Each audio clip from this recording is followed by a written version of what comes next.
Welcome back to Golf Weekly. I am joined in this segment by Rob Simmons. Rob, welcome to the show. Thank you.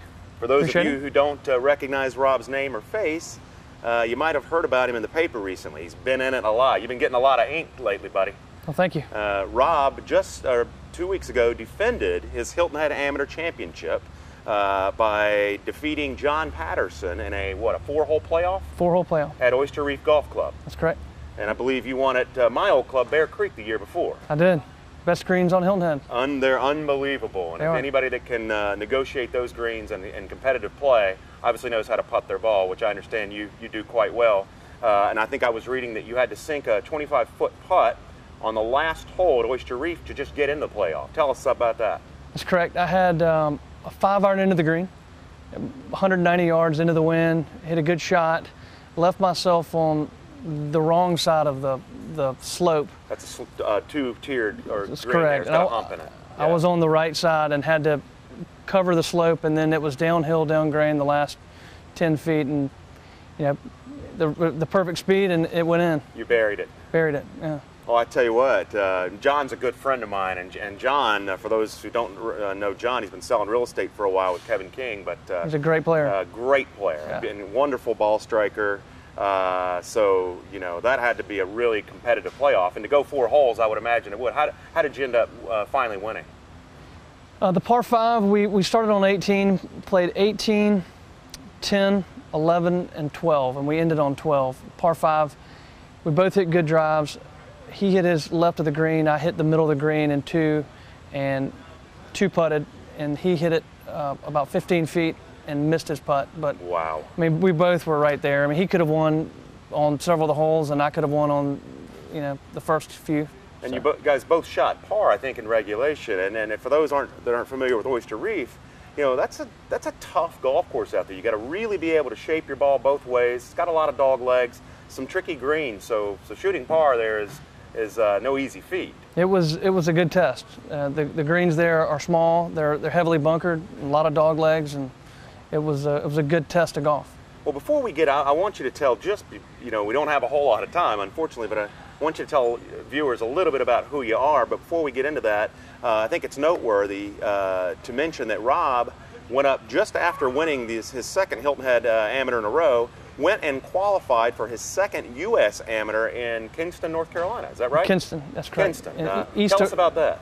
East of Raleigh, a fairly new golf course. I'd never played it, but a business associate of mine had played it numerous times. And, I was up there on business, and I'd planned to qualify, or at least try to qualify.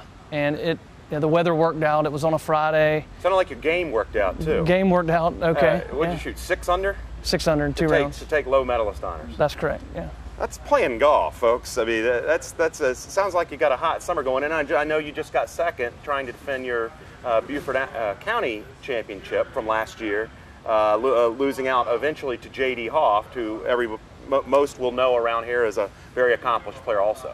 Yep, we played at Fripp last weekend, and he shot 67, 74, and I shot 72, 72. He golfed his ball the first day, and well, I know they mentioned JD's a great low ball player, and with the wind out there, it definitely favors his game. It does, yeah. And it was a good test. We've played together a good bit, and he's a good competitor. Absolutely. Yep. Well, I know you were a UNC grad who had some aspirations of going pro, but then took some time off before you got back into this game. Tell us a little bit about that. Well, I graduated in 2001 from North Carolina and ended up moving to Beaufort shortly thereafter. Originally from Walterboro, but I moved here, sold real estate for a few years, and then went into a family business of ours. And you guys do irrigation, is that right? Well, we're a wholesale distributor of irrigation supplies. Okay. So we were involved in the golf business as well as in the commercial business, selling to landscape contractors.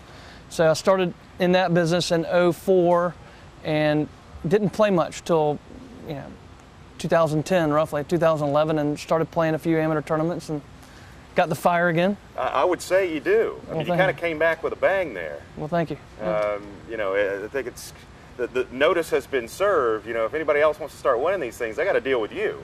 Well, hopefully I can continue the good play. Well, it always seems to be like a Tar Heel that stands in the way of everybody else, because Kevin King used to win these things like it was his job. No question. And Kevin's a former Tar Heel standout. I don't know if you guys know each other. Oh, yeah. I've known him. I actually played in some South Carolina amateurs with him when I was in college, and he was very active with the Executive Cup at University of North Carolina, which is the fundraiser for the golf program, and I'd seen him there, but I have to win several more to come anywhere near as close to him. But he's set the bar pretty high. He's set it very high. He's a great player. Well, you're on your way.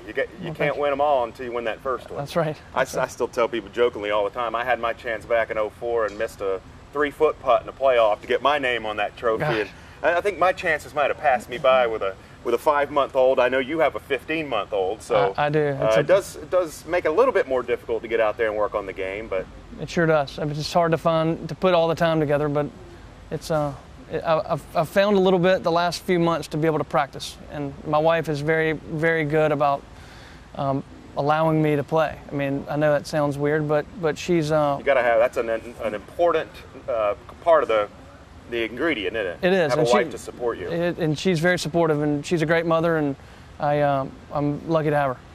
Well, real quick before we have to run, when do you take off to play in the U.S. Amateur?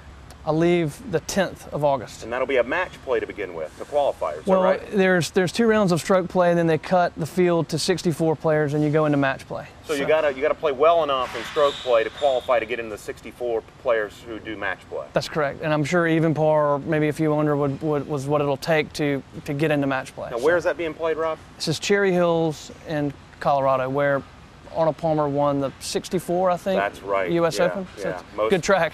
Most of our folks should remember that. Right. Well, guys, keep an eye on Rob. I'm sure we're going to hear about him in the paper. We're going to follow you real closely. Get in that round of 64. I'd love to see you on NBC. Me too.